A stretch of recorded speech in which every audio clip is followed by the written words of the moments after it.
Okay. Hey guys, my name is Mayor Dodong. Kamusta mo? Siguro kung ba't sa inyo nag-wonder nga nung wala ako naka-upload this past 2 weeks.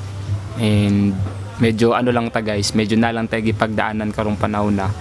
And for sure, this is just a temporary lang naman ni tanan ni. Kung baga, kinita na itong gisuffer karong panahon na, this is just temporary. Kasi there is something bigger na blessing nga ga hulat sa atua in the future or sa unahan. So di lang kita mawala ng paglaong. Anyway, medyo na busy lang ko guys, and then I suffered emotional stress. Pasensya na kaayo kung debate ko ginana this past 2 weeks. Siguro ba sa inyo updated na pod kung sa naitabo sa ako like yung kay mama pod na dili na nako siya makauban, never na pud nako siya makita. Siguro ang uban sa inyo updated na kayo. And una sa tanan no, gusto lang dituod ko magpasalamat sa mga tao nga nagpabilin, nagpakita silang suporta through financial, spiritual, physical and emotional, and even nga nagpakita silang mga concern. Guys, thank you kay sa inyo ang tanan. Kita mo matagsa-tag sa tanan, sobra ka daghan kaayo mo. Pero kabalo mo kung kinsa mo, and dako ikog pasalamat nga naaghapon mo sa ako ang kiliran maski inani na nga mga sitwasyon, inani na nga mga panghitabo. And ayun nga, ika 10 days ni mama karon na adlaw, and kagahapon amo nang siyang gitapos ang yahang prayer, and okay na si mama.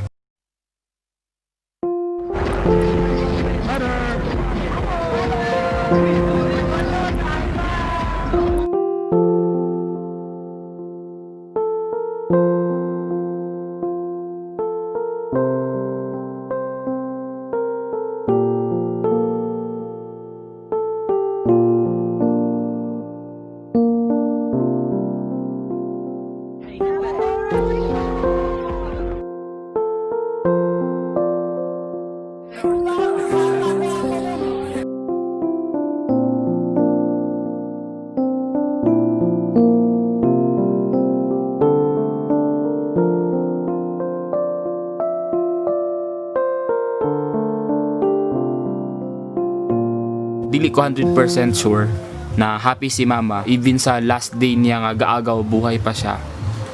Alam niyo yung feeling na gapangayo pagyapon siya tambal, na kahit galisod na siya ginhawa na ako siyang kilid, and she's asking for kanang tambal para sa iyahang hangos.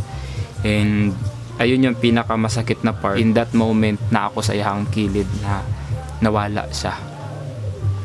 Pero I think positively na at least na siya makabati og kasakit pa. Alam nyo guys, si mama, even though naa siya inato na sitwasyon, dako pagyapon kayo siya og pangandoy nga muuli siya og buhol. And ingon pa siya nako na muuli lagi gyud daw siya og buhol until such time na nipahulay na gyud siya. Ayun yung pinakamasakit na part, kasi kahit dili na kaya sa iyahang lawas, but still naagyapon ang fighting spirit and kanang belief sa kaugalingon na maayo yun siya, daw muli din siya og buhol. Dawat na nako months ago na ang kinabuhi sa tao matapos man jud, no? And inana ba kasi giagi siya og sakit, so para sa ako nahinay na ako sa og dawat nga maoy padul nga ginato. No, though normal naman tanan tao naman mawala naman sa kalibutan, di ba? Pero ang pinakasakit ato na part is that ginapakita ni mama sa amo nga maski dili na kaya siyang lawas, ginapakita gyapon niya na kaya niya spiritual, emotional and mental, pero iyahang physical dili na kaya. Sakit man sa ako ang part na wala na si mama, pero mas sakit sa akong part nga makita na ko si mama every day, every morning nga gaantos sigig agay-agay sa iyahang katri. So I still look on the positive side. Though normal naman jud na tanan tao mabot man kita sa point na inana. Pero di na to kalimtan na naay rason ang tanan nganong nahitabo ni siya. Like wala pa ko kabalon sa rason, pero for sure ihatag na sa God. Ihatag na ni God kung unsa magid ang reason. And karon nga wala na si mama. Actually guys, no, isa sa mga rason nganong ga-vlog ko because of my mama. She is my deepest why nganong kapaning kamot ko, nganong ga-vlog ko. Bukod sa ako ang self-interest, I want to kanang give back unta kay mama. yun naman yung purpose nato, di ba? Yun naman yung rule nato or kanang dreams nato as anak nga mo give back ta sa ato ang inahan, sa ato ang parents, even sa atong mga igsoon. Yun naman yung goal nato na mo give back gud ta sa ilaha pag abot sa panahon. Pero the saddest part is wala pa man gid kayo nato nahatag tanan. Dili na nato siya makita or never na po na ako makita si mama. Pero at least sa gamay na panahon na duration, at least napakita nako or nahatag nako yung mga pangandoy kanya before, like gusto siya muli sa Cebu kasi nag-Cebu ni mama for 7 days. Yan, first time ni mama nakasakay ng aeroplano. Nag-Philippine Airline me before. And she was very happy at that time. Katong nakawala imig Cebu year 2018. Sobra siya ka-happy. Like, nakaingon din siya nga sa tanan daw niya na anak, ako ra daw ang nakapadala balik siya sa Cebu. Yun yung pinaka, alam niyo yun yung emotional that time. Kasi si mama kasi emotional kasi si mama. And ako, sad kayo ko kanang mama's boy. So, I am more on kanang attached kay mama. And I am very much concerned about kay mama po. So, ayun.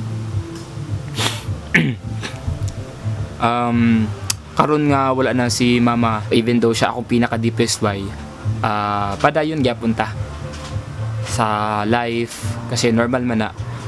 There is a time to mourn, there is a time to cry, there's a time to move on, there's a time to accept.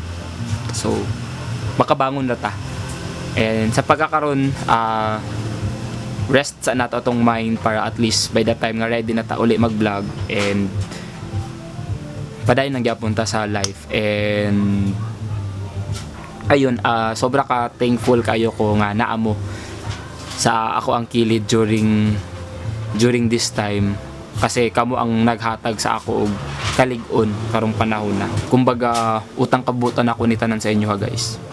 Thank you kay sa inyong tanan na naghatag sa ilahang tagsa-tagsa ng mga support. Bawi ko sa inyo guys. Again, thank you kayo sa tanan-tanan ninyo na support, sa help, sa tanan-tanan. And I still ask your prayers para kay mama.